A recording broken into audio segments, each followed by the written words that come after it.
मैं ये बैग लौटाने आया हूँ। लौटाने का मतलब क्या है इसमें? इसमें वो 5 करोड़ रुपए हैं जो मैंने आपके तिजोरी से चुराए थे। चुराए? नहीं, जरूरत पड़ गई होगी, तुमने निकाल लिए होंगे, अभी लौटाने आए हो। तुम और चोरी करो, ऐसा कभी नहीं हो सकता। इतना विश्वास है मुझे तुम पर। मुझ पर आपका विश्वास गलत है सेठ जी, क्योंकि ये रुपए मैंने निकाले नहीं, चुराए हैं। यही मेरा पेशा है। मैं एक फ्रॉड हूं, उठाई गिरा। मैं कोई अमेरिका से आया हुआ एनआरआई नहीं हूं। एनआरआई तो वो है राजू पटेल, जिसकी जिंदगी बर्बाद करके मैं आपके घर में घुस गया। ऐसे अनगिनत कारनामे हैं मेरे जिनकी वजह से नासिक जेल के रजिस्टर भरे पड़े हुए हैं। मैं तो इस घर में एक बहुत बड़ा हाथ मारने के इरादे से घुसा था। लूट के कंगाल कर देना चाहता था मैं आपको। अरे लूटने में कौन सी कसर रखी मियां? भरोसे को लूटा, इज्जत को रुसवा किया, प्यार को बदनाम कर दिया। इस घर में खुशियों की शनाइयां बज रही थी, उनको मातम में बदल दिया, रुसवा कर दिया सारे बिरादरी के सामने मेरे सेठ को। सेठ जी आप क्या देख रहे हैं? बुलाइए पुलिस को और इस बहरूपिये को जेल के सलाखों के पीछे धकेल दीजिए। नहीं फिदा,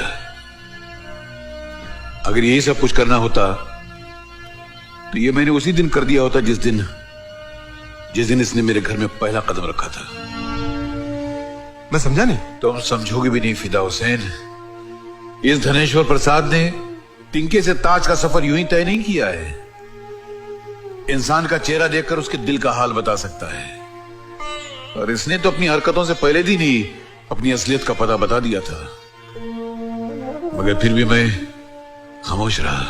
मेरी असलियत जानने के बावजूद आपने मुझे अपने घर में रखा। हाँ, उसमें मेरे ही स्वार्थ था, क्योंकि जिस बाप की 4 जवान बेटियां बिन ब्याहे घर में बैठी रहें, उस बाप की मिसाल उस लाश की तरह होती है जिसको न जलाया जा सकता है न दफनाया जा सकता है।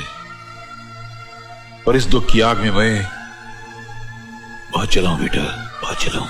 लेकिन तुमसे मिलने के बाद मुझे ऐसा लगा जैसे लोहा लोहे को काटता है, जहर जहर को मारता है। तुम ही हो जो मेरी सर चढ़ी बेटियों को सुधार सकते हो। और तुमने मेरी शक्ति को विश्वास उस दिन दिया जिस दिन तुमने दुर्गा को सुधार दिया। मैं चाहता तो तुम दोनों की शादी करा सकता था, लेकिन तुम्हारी वजह से मेरा लालच और बढ़ गया। मैंने कुंडली का बहाना बनाकर तुम्हारे मामा से झूठ कहा कि अगर शादी होगी तो चारों के साथ में होगी, वरना किसी की नहीं हो सकती। वो झूठ काम कर गया। पर आज मेरी चारों बेटियां दुल्हन बनकर मंडप में बैठी हैं, ये तुम्हारी वजह से, सिर्फ तुम्हारी वजह से। तुम कौन हो, क्या थे, क्या करते हो, इससे मुझे कोई लेना देना नहीं है। वो चोर था जो मेरे घर से पैसे चुरा कर ले गया, मगर जो लौटा है वो इंसान है। और इसके बारे में मैं सर उठाकर सारी दुनिया से कह सकता हूं कि ये मेरा दामाद है, ये मेरा दामाद है।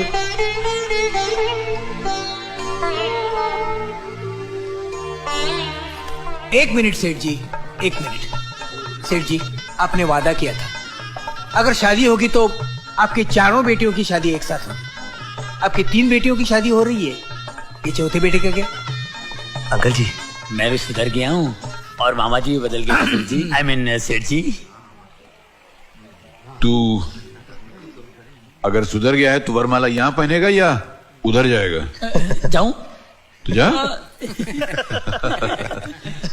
चलिए पंडित जी, शुरू कीजिए। मैं ये शादी नहीं करूंगी। ये तू क्या करी बेटी? आप क्या समझते हैं? बाप होने के नाते आपने फैसला कर दिया और बेटी होने के नाते मैं उसे मान लूंगी। ये मेरी जिंदगी का सवाल है और अपनी जिंदगी का फैसला करने का हक सिर्फ मुझे है। तो क्या चाहिए तुझे? मैं शादी सिर्फ एक शर्त पर करूंगी। क्या? अगर ये वादा करे कि जिंदगी भर चोरों का गुलाम बनकर रहे। नहीं, मेरा हंसने का मतलब क्या है ने कि शादी के बाद में ना बादशाह बन के वही रह सकता है ने जो जोरू का गुलाम बन के रहे। ये देखो लेकिन ना मेरा जोरू का गुलाम बनने का चांस ही नहीं है। क्यों? लेकिन तेरे को खुश करने के लिए कभी कभी ट्राई करूंगा। बता। आज तक हम लोगों ने सिर्फ लोगों को ठगा, मगर कभी किसी के विश्वास को नहीं ठगा। दुर्गा प्यार करती है मुझसे, मैं भी प्यार करता हूँ उससे। मैं उसके जज्बात को ठेस नहीं पहुंचा सकता। और उस भले मानस के बारे में सोचो जिसने मेहमान समझ के हमें अपने घर रख लिया। उसे जब पता लगेगा कि हम सिर्फ चोर निकले तो उसके दिल पे क्या गुजरेगी। कोई हम पे मेहरबानियां करे और उसके बदले में हम उसे शर्मिंदगियां देते, इतने बुरे भी नहीं है हम। मैं ये पैसा ले जाकर सेठ जी को लौटा दूंगा और आज उन्हें अपनी असलियत भी बता दूंगा। दिमाग खराब है तेरा? राजा हरिश्चंद्र का भूत सवार है तेरे पे। सच बोलने का अंजाम पता है क्या होगा?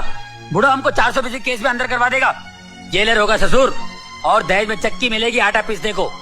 क्यों पके पकाए खाने में मिट्टी डालने पे चिल्लाओ मेरे भाई? माल ले ले निकल ले, मैं बोल रहा हूँ। कन्हैया, आज तक हम लोग लूट का माल बराबर बांटते रहे। आज मैं एक अच्छाई बांटने के लिए कह रहा हूं तो तुम लोग उसके हिस्सेदार बनने के लिए तैयार नहीं? एक दोस्त होने के नाते मैं ये सारा इल्जाम अपने सर लेकर चला जाऊंगा और उसके बाद हो सके तो तुम लोग भी एक नई जिंदगी की शुरुआत करना। एक मिनट भांजे, एक मुझे मिनट। रोकने की कोशिश मत करो मामा, तुम्हारी किसी बात का मुझ पर असर नहीं होने वाला। अरे वो तो देख ही रहा हूँ भांजे, जिंदगी भर का रिश्ता एक झटके में तोड़ के तू जा रहा है, लेकिन तेरे माथे पे एक शिकन तक नहीं है। इतना सा था रे तू, इतना सा था। मरने के लिए तुझे कोई कचरे के डब्बे में फेंक के गया था, मैंने उठाया तुझे वहां से। मैंने तेरे मुंह में जो पहला दूध का कतरा गया वो तेरी माँ की छाती से नहीं, मेरी दारू की बोतल को निपल लगाकर पिया था तूने। तेरे बदन को पहला कपड़ा मैंने दिया था। जो पहली रोटी तू खाया वो मेरे पैसों से, और वो पैसे चोरी के थे। हाँ, वो पैसे चोरी के थे।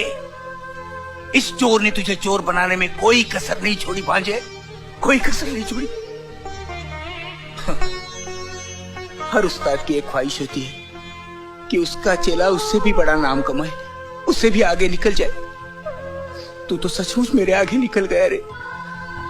तूने इस चोर को आज एहसास दिलाया कि हर डाकू में एक वाल्मीकि होता है, बस उसे जगाने वाला कोई चाहिए, जगाने वाला कोई चाहिए। और तेरे अंदर की जागृता दुर्गा के प्यार और सेठ जी के विश्वास ने दिलाई है।